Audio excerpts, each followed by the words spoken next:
लिए क्या करना चाहिए कि अनावश्यक इच्छाओं का त्याग करके जो अपने लिए जीवन उपयोगी वायु में आवश्यक है उतना रख करके अनावश्यक इच्छाओं का त्याग करें। तो श्रावक के लिए उपदेश है मुनिराज तो पूर्ण रूपेण 24 प्रकार के परिग्रह से रहे अपने से एकत्र भक्त आत्मा की पूर्ण साधना करते हैं, और श्रावक एक देश बाह्य त्याग आदि करके और फिर अपने स्वरूप की आराधना करते हैं। ऐसा अपने लिए जो है आकिंचन यानी अकिंचन का धर्म आकिंचन, जिसने 24 प्रकार के परिग्रह को अपने से पृथक जान लिया, तो अब वो जो है ब्रह्मचर्य रूप में प्रवृत्ति यानी अपने ब्रह्म स्वरूप आत्मा ही उसका है और कुछ नहीं, ऐसा जानकर जो उसमें लीनता करता है तो उसके जीवन में जो है आकिंचन धर्म प्रकट होता है। आकिंचन माने अकिंचन का भाव आकिंचन, जिसका संसार में परिग्रह आदि में एकत्व मत टूट गया है, अब उसके जीवन में जो भाव प्रकट होता है असली रूप में उसका नाम है आकिंचन। तो ऐसा जो है ये कह रहे कि यहाँ संसार में तो ये ज्यादातर मोही जीवों के कामना रोग चलता है,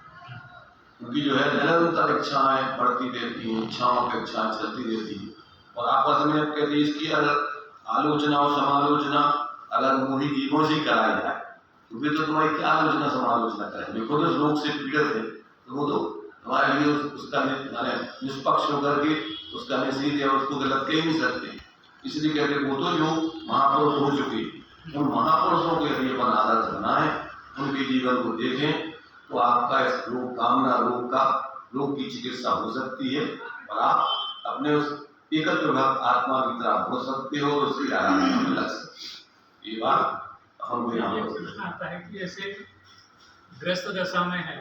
अब वो गृहस्थी छोड़ना भी संभव नहीं है, घर में जो लोग हैं उनकी भी संभाल करना है, ये सब करते हुए मतलब कैसे जीव ये कामना रोग से मुक्त हो सकता है। उसी के लिए तो दूसरा पक्ष अभी हमने बताया ना, कौन सा तृष्णा भाव से अपने परिग्रह 24 वेद त्याग करें मुनिराज जी, और दूसरा नंबर है तृष्णा भाव से घटती जान, जितना आपके लिए आप इच्छाओं को कम कर सकते हो करिए, पर आवश्यक जितनी अपने लिए जीवन उपयोगी जरूरी है उतना मात्र आप रख करके और उसमें उलझे मत, वो आवश्यकता जन्म कार्य करके और उससे विरक्त होकर के अपने उस एकत्र भक्त स्वरूप की आराधना करो। तो श्रावक के लिए भी एक देश स्वरूप की आराधना वो कर सकता है, अर्थात पूर्ण अभी परिग्रह आदि से रहित नहीं हुआ तो वो पूर्ण रूप में जो है वितरागता के मार्ग पर भी नहीं चल सकता। उसके लिए तत्संबंधी विकल्प जो भूमिका अनुसार श्रावक की भूमिका है वो बने रहे, पर उसमें भेद विज्ञान है तो उसमें एकत्व मत आदि नहीं करेगा, एक प्रकार से व्यवहार में अपना कर्तव्य समझ करके और उसको करते हुए भी, और वो वास्तव में मूल में अपना स्वरूप नहीं है ऐसा वो भेद विज्ञान रख करके उससे पृथक होकर के अपनी स्वरूप की आराधना समय समय पर सामायिक आदि काल में बराबर वो करता है। ऐसा जो है वो चूंकि क्या है, देखो आत्मा अभी शरीर में है, शरीर को तो अपना अलग नहीं कर सकते, शरीर तो संयोग रूप में क्षेत्र का संबंध रहेगी, पर शरीर से पृथक अपनी सत्ता को अपन महसूस कर सकते, अनुभव कर सकते कि नहीं कर सकते। ऐसे ही जब इस शरीर एक क्षेत्र अवकाश संबंध से पृथक होकर अपन अपनी सत्ता का अनुभव कर सकते हैं, तो फिर बाहर के धन दान आदि परिवार कुटुंब आदि इनसे पृथक होकर के अपन अपनी सत्ता का अनुभव क्यों नहीं कर सकते। आसक्ति तो छोड़ ही सकता, आसक्ति माने एकत्व बुद्धि, अरे भाई हम वही कह रहे पहले एकत्व बुद्धि टूटेगी, मिथ्या दर्शन का नाश कब होता है, मिथ्या दर्शन का नाश तो किसी परिस्थिति में होता है। 6 खंड के अधिपति चक्रवर्ती भी तो वो उसके लिए उसमें एकत्व बुद्धि नहीं है, परंतु अभी जो है उससे निवृत्ति नहीं कर पा रहा, परंतु उस सबको अपने से पृथक जान रहा है, जान करके अपनी सत्ता को अलग महसूस कर रहा है। तो उसके लिए क्या है, अभी निचली भूमिका में जो साधक के 3 विध बताए हैं, जगन कहे अवरत समदृष्टि तीनों से मन चाहिए, घर में रहते हुए यही ग्रह में न रचे जो जलते भिन्न कमल, क्योंकि अपना स्वरूप कोई पर को पकड़ता थोड़ी है, सिर्फ पर में अपन भ्रम से एक आसक्ति करते हैं, मानते तो है, मान्यता रूप में जो पर पदार्थों को अपन ने ग्रहण किया है, क्या वस्तु स्वरूप से ग्रहण कर लोगे तुम उसको, इसी पदार्थ को क्या आत्मा ग्रहण कर सकती है क्या? मात्र अपन अपने ज्ञान में, श्रद्धा में भ्रम ही तो कर सकते हैं। तो ये सिर्फ मानता रूप में आपने उसको अपना माना है, पर वस्तु रूप से तो वो पृथक ही है ना तुमसे। इसलिए जब तक आपको इस प्रकार से जो अपने ज्ञान में भ्रम है, उस भ्रम को तोड़कर, भ्रम रहे तो अपने ऐसे स्वरूप उधर से उपयोग को हटाकर अपन ज्ञान स्वरूप सबसे पृथक है। भाई प्रत्येक वस्तु की सत्ता पृथक है, करना नहीं है, जानना है। करना व्यवहार से कही जाती, कोई ज्ञान में अपन को वेद विज्ञान करना माने ज्ञान नहीं करना। वस्तु की दृष्टि से तो वस्तुएं जहाँ है वहीं रहेंगी, तो कहाँ जाएंगे, उनको तुम कहाँ कर सकते? क्या करो, करना है सिर्फ अपने ज्ञान में ही ऐसी भ्रांति को तोड़ करके, जो ज्ञान में अपन पर लक्ष्य करके निरंतर ज्ञान में क्रियाकार रूप करके वो कल्पनाएं करते रहते हैं, तो उस क्रियाकार ज्ञान को गौण करके उसमें अपन सामान्य आत्मा को ऊर्ध करें और उसको अंदर में निर्विकल्प होकर अनुभव करें। तो आपके लिए अपनी आत्मा की सबसे संयोग से तो संयोग तो पृथक है, कुछ संयोगी भावों से और उस प्रकार के क्रियाकार विकल्पों से परे होकर आपको निर्विकल्प ऐसे अपने सामान्य स्वरूप आत्मा की अनुभूति प्रतीति होगी। तो उस भूमिका में आपके लिए ऐसा मोक्ष मार्ग का प्रारंभ, तो आप जिस भूमिका में हो मात्र अपने ज्ञान में भ्रम को तोड़ करके और अपनी फिर अंदर में अनुभूति प्रतीति करते हुए जी सकते। अब आपको रही चारित्र की स्थिरता की बात, तो उसके लिए आपको बुद्धिपूर्वक जिनमें व्यवहार से स्वामित्व आ रही है उसका भी क्रम से, क्यों तत्संबंधी स्थिरता जन्य विकल्प होते हैं, तब वो जिम्मेदारी नहीं छोड़ोगे तब तक तत्संबंधी विकल्प हुए बगैर रहेंगे। इसलिए वो भी अपन को परोपचार से उनका त्याग, उपचार से ग्रहण पर उपचार से त्याग नहीं। दृष्टांत आपने सुना होगा, ज्यादातर प्रचलन में है धर्म के क्षेत्र में, कि धोबी जो है नदी पे कपड़े धोने को जाता था गधे पर लाद करके अपने,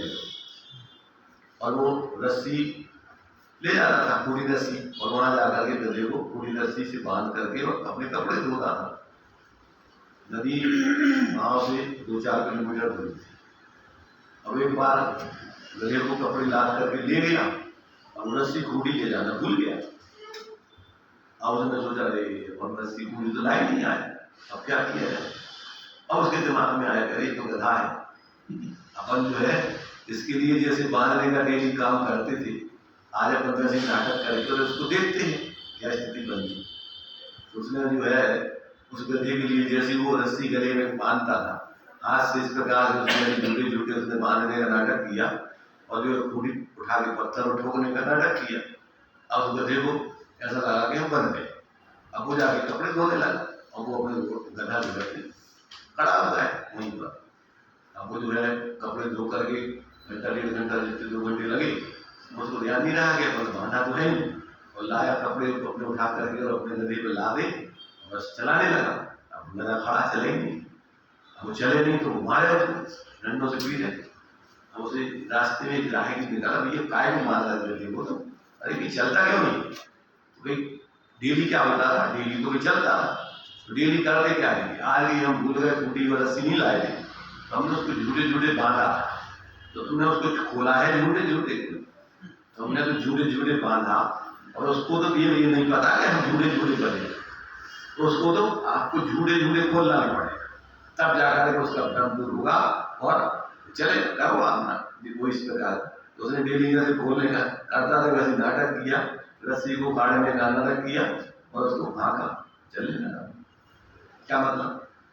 अभी दीक्षा होती है, शादी होती है, तो दीक्षा और शादी में क्या होता है,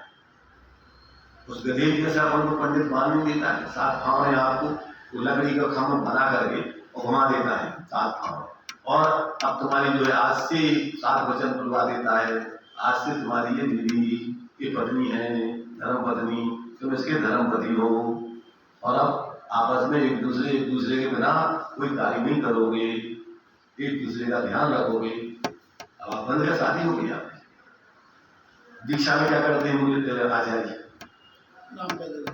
आज से तुम्हारा जो है, अब तुम जो है कोई फलाने चंद नहीं हो, आज से तुम ज्ञान सागर बन गए हो, आज से आपका नाम ज्ञान सागर है, और ये 28 गुण आपके लिए हम देते हैं, आज से तुम इन महाव्रतों का पालन करो, आज से आप फलाने मुनि हो। क्या हो गया उसमें? रस्सी खोल दी। जो बंधन तो हमारा अभी घर गृहस्थी का था, उधर से अभी दूसरा बंधन कर दिया। अब उस बंधन में भी बंध गए, अगर उससे मुक्त तुम अपने को अनुभव नहीं करोगे, ऐसे साधु भी जीवन अंतवाल बन गए, अपने को साधु मान रहे, वो भी एक बंधन हो गया। माने एक खूंटी से खुले दूसरी खूंटी में बने। इसलिए जब तक आपको तत्व ज्ञान नहीं हो तब तक ये व्यवहार भी आपको बंधन का ही कारण बनता है। मुनि वृद्धार अनंत बाल ग्रीव उपजायो, पेड़ जातम ज्ञान बिना सुख लीस न पायो। जब तक आत्मबोध नहीं होता तब तक ये उसके व्यवहारिक झूठे भ्रम उसके अंदर से दूर नहीं होते, क्योंकि वो तो अंदर स्वरूप बोध हो जाने पर ये सब भ्रांति स्पष्ट भाषित होती कि भाई कुछ है तो है ही नहीं, काल्पनिक बंधन है तुम्हारा, और तुम कल्पना छोड़ दो, बस अपने फ्री होकर भी जियो। तो ये व्यवहार में इस प्रकार का लोगों की नजरों में कि आवाज देखो, तुमने अगर ये व्यवहार से नामकरण आदि नहीं करे तो लोग तो समझेंगे अरे तो फलाने चल रहे आपसे वैसे ही व्यवहार करें, तो लोग तुम्हारे साथ कैसा कि भैया आज से तो महाराज जी मिल गए, घर के लोग भी नमोस्तु वे भी सोचेंगे, तो अब सारे लोग तुमसे वो व्यवहार वो वाला नहीं करें। तो अब आपको तो अगर भेद विज्ञान है तो आप अपने को सर्वथा मुनि नहीं माने, क्या मानोगे, हम तो जीव हैं और द्रव्य भिन्न, आपने रुचि सम्यक वाला, तो सम्यक तो आपको घर गृहस्थी में हो सकता है, और घर गृहस्थी में जब सम्यक हो जाएगा तो ये सब नाटक अपन को समझ में आता है और इसकी उपयोगिता भी समझ में आती है, और वो अपन उपयोगिता को अपने जीवन में अपना कर सहे आराधना करते, आपसे व्यर्थ में कोई फालतू की बातें नहीं करेगा।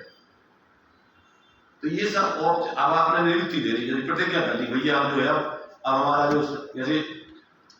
गवर्नमेंट में 60 साल के बाद रिटायरमेंट हो जाता है, तो अब आपको भी कोई विकल्प नहीं और कोई दूसरे को विकल्प नहीं, भैया इनका रिटायरमेंट हो गया, अब इनको कुछ नहीं करना है, अब अब उधर से तो रिटायरमेंट हो गया, अब घर गृहस्थी में से रिटायरमेंट नहीं लिया तो उधर की तुम्हारी योजना है तो तुमने कभी शेयर कर लो, एक दुकान और खोल ले, भैया हम फ्री हो गए, करेंगे का भाव रिटायरमेंट फ्री। अरे भाई मूल में तो तुम्हें विकल्पों से फ्री होकर के और मेरे विकल्पों को शांति से जीना था, अब वो तुमने विकल्प तो छोड़े नहीं और उधर के विकल्प छोड़ गए दूसरे विकल्प, ऐसे अपन घर गृहस्थी के विकल्प छोड़ गए और ऐसे आके दूसरे विकल्पों में लग गए, समाज में कल्याण में लग गए, तो क्या होगा, उधर तो घर के लिए परिवार की चिंता नहीं और समाज तुम्हारे हिसाब से चलेगी, तो गधे घोड़े गधे बाप बेटे जैसी दशा है, कोई कुछ कहेगा कोई कुछ कहेगा कोई कुछ कहेगा, पागल हो जाओ। शुरू में हमें आए समाज में आए तो समाज के लोगों की नाना प्रकार के विचार सुन के बोले क्या बुद्धि गड़बड़ा जाता है, फिर समझ में आया ये तो नाटक चल रहा है, अपन को नाटक जैसे देखते रहो और प्रभावित हो, ऐसे जो कुछ भी जो कह रहा है जो कर रहा है पंचान हो गए उसमें अपन किसी प्रकार में मालूम हो कोई समस्या नहीं। तो ये